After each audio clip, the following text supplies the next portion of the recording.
Ertugrul गाजी 13वीं सदी के वायकाय जनजाति कई कबीला तुर्की की इतिहास से मूल इकाइयों का एक शानदार कहानी है। ईमान, इंसाफ और मोहब्बत की रोशनी से लिखी एक बहादुर जंगबाज की कहानी, जिसने अपने सही कलम और जरूरत से न सिर्फ अपने कबीले बल्कि तमाम इस्लामी दुनिया की तकदीर बदल डाली। बायकाय जनजाति तुर्की के खाना बदोश काय कबीला को एक ऐसे देश की तलाश थी जहां उसके नस्लें बड़े हो और खुशहाल जिंदगी गुजारे। अस्सलाम वालेकुम दोस्तों, कृपया करके मेरे चैनल को सब्सक्राइब कर लीजिए ताकि आने वाली वीडियो आप तक आसानी से पहुंच सके। अस्सलाम वालेकुम नाज़रीन, पिछली किस्त में आपने देखा कि नुयान वापस आ गया था और इधर अहमद ने अर्तुगरुल को उसके बारे में बता दिया था। इस किस्त के आगाज़ में मंगोल नाच रहे थे और बार बार नुयान का नाम पुकार रहे थे। एक तरफ कुछ आदमियों की लाशें पड़ी थीं जो डाकुओं के हमले में मारे गए थे और उस हमले के पीछे नुयान था। फिर नुयान साहब से एक पुरजोश खिताब करता है जिसमें वो कहता है, मेरे बहादुर जंगजुओं, काई वालों के लिए डरावना ख्वाब बन जाओ, मौत की तरह उन पर टूट पड़ो। हम इन ज़मीनों पर हमला करने आए हैं। हम यहाँ दरिया की तरह बहेंगे और हम तुर्कों का खून पिएंगे। याद रखो, हमारा सामना एक बहादुर और बावकार जंगजू से है जिसको अभी तक कोई शिकस्त नहीं दे सका, और वो है अर्तुगरुल। वो तुर्कों का सबसे ज़्यादा ज़हीन और बहादुर जंगजू है। लेकिन हम यहाँ अर्तुगरुल और उसके साथियों की रूहों को भी कत्ल करने आए हैं और हम सल्जूक रियासत का खात्मा करने आए हैं।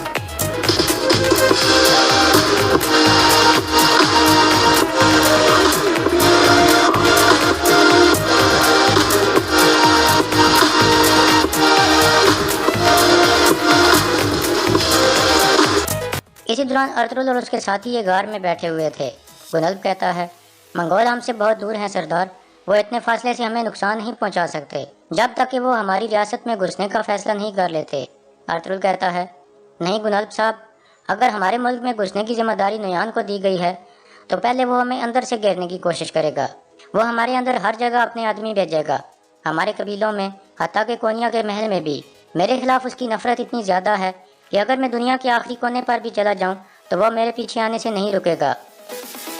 काय कबीले में हलीमा सुल्तान का बच्चा पैदा हो रहा था।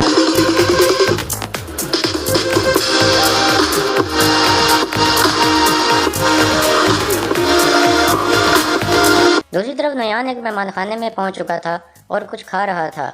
इतने में गवर्नर क्रीतोस भी वहां पहुंच जाता है। नुयान कहता है, आओ आप गवर्नर, बैठो। फिर नुयान एक गिलास में खून डालकर कहता है, इसे पियो गवर्नर। क्रीतोस कहता है, मैं इस वक्त शराब नहीं पीना चाहता अजनबी। नुयान कहता है, इसे पियो, यह तुम्हारी रूह को ताज़ा करेगा। क्रीतोस गिलास के अंदर देख कर कहता है, यह किस तरह की शराब है, यह खून की तरह दिखाई देती है।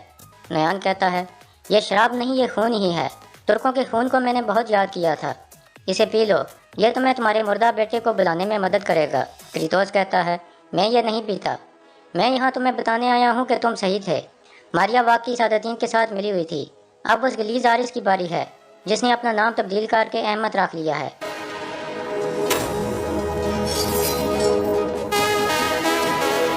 फिर नुयान कहता है, आरिस को हाथ भी नहीं लगाना, आरिस मुझे अर्तुगरुल देगा और तुम्हें वो अपनी ज़िंदगी देगा, समझ आई तुम्हें?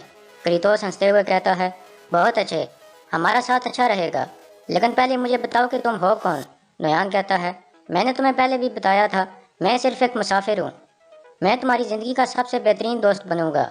मैं वो मुसाफिर हूँ जो अर्तुगरुल के शिकार के लिए निकला है। दूसरी तरफ अर्तुगरुल वापस अपने कबीले में पहुँच जाता है। गुंदुज कहता है, बाबा, मेरा भाई आ रहा है, दादी अम्मा और दाइयाँ मेरी वालदा के पास हैं। अर्तुगरुल कहता है, माशाल्लाह। इतने में आयमा खातून भी आ जाती हैं और अर्तुगरुल को बताती हैं कि हर चीज़ ठीक है, तुम परेशान मत होना, बस थोड़ा और सब्र करो। यह कहकर आयमा खातून दोबारा अंदर चली जाती हैं। अर्तुगरुल और गुंदुज बाहर बैठकर इंतज़ार करने लगते हैं। इस दौरान गुंदुज पूछता है, बाबा, क्या लड़की पैदा होगी या लड़का? अर्तुगरुल उसे अपने पास बैठाकर कहता है, हर चीज़ अल्लाह की मर्ज़ी से होती है बेटा, लेकिन हमें उस्मान के आने की खुशखबरी मिल गई थी।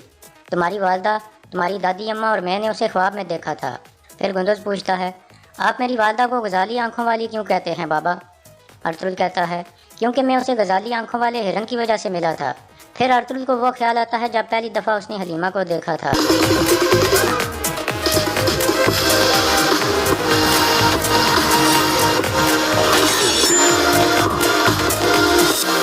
अंदर हाइमा खातून हलीमा सुल्तान को बताती हैं कि अर्तुगरुल भी आ चुका है और वह बाहर अपने बच्चे की खुशखबरी का इंतज़ार कर रहा है।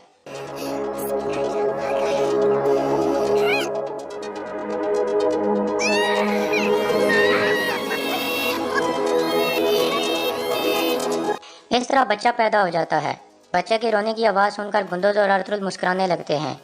ارطغرل کہتا ہے آواز سے لگتا ہے کہ تمہارا بھائی آ گیا ہے گندوز، اللہ کا شکر ہے۔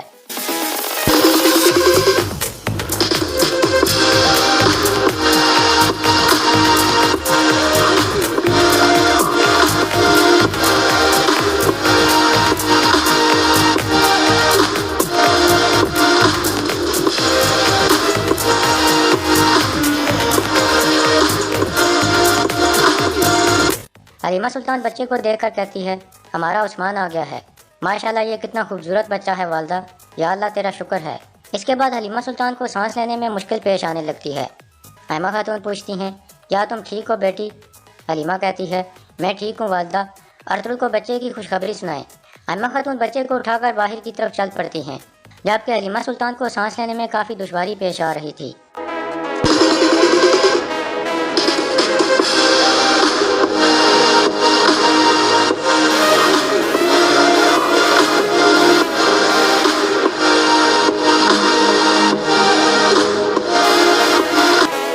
ارطغرل اپنے بچے کو اٹھا کر بہت خوش ہو جاتا ہے اور پھر کہتا ہے میرے بہادر بیٹے عثمان، اللہ کا شکر ہے کہ اس نے تمہیں عطا کیا ہے۔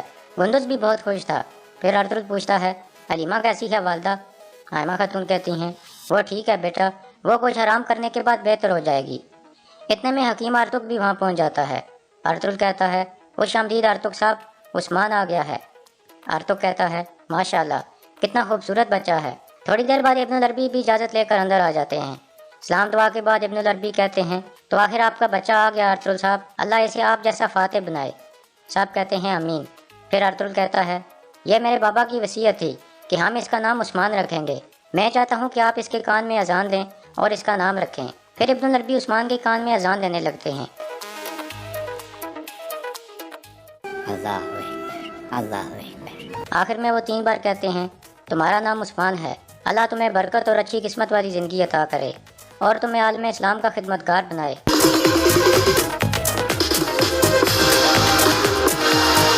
ارطغرل ابن العربی کا شکریہ ادا کرتا ہے۔ پھر ابن العربی کہتے ہیں اب مجھے اجازت دیجیے، یہ کہہ کر وہ باہر نکل جاتے ہیں۔ ارطغرل اندر حلیمہ کی طرف چلا جاتا ہے۔ باہر آئمہ خاتون حکیم ارطغرل کو کہتی ہیں میں ارطغرل کو پریشان نہیں کرنا چاہتی تھی، لیکن حلیمہ کو دل میں تکلیف ہے اور اسے سانس لینے میں بھی دشواری ہے، اس لیے آپ یہیں رک جائیں۔ اندر ارطغرل حلیمہ سلطان کے پاس بیٹھ کر کہہ رہا تھا ہمارا عثمان آ گیا ہے حلیمہ، جسے ہم نے خواب میں دیکھا تھا، اللہ نے اسے بہار کے موسم میں ہمیں عطا کیا ہے، یہ کتنا مبارک بچہ ہے۔ پھر ارطغرل عثمان کو اٹھا کر اسے کافی ساری دعائیں دیتا ہے۔ باہر بامسی اور ترگت بھی خوشخبری سن کر بہت خوش تھے۔ بامسی کہتا ہے ہم عثمان کی آمد کی خوشی میں ایک اور جشن منائیں گے۔ ترگت کہتا ہے یقیناً بھائی یقیناً، انشاءاللہ عثمان کی آمد ہمارے قبیلے کی قسمت اچھی کرے گی۔ اندر حلیمہ سلطان جاگ جاتی ہے اور ارطغرل کو دیکھ کر بہت خوش ہو جاتی ہے۔ ارطغرل پوچھتا ہے کیا تم ٹھیک ہو حلیمہ؟ حلیمہ کہتی ہے جی میں ٹھیک ہوں، میں نے صحیح سلامت عثمان کو پیدائش دے دی ہے، اب ایسا لگ رہا ہے جیسے مجھے پوری دنیا مل گئی ہو۔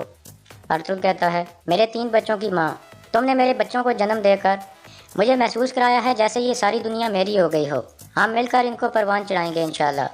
پھر وہ کافی دیر بیٹھ کر باتیں کرتے ہیں۔ آخر میں حلیمہ کہتی ہے مجھے عثمان کو پہلا دودھ پلانے دیں ارطغرل، باہر بہت سے لوگ آپ کا انتظار کر رہے ہیں۔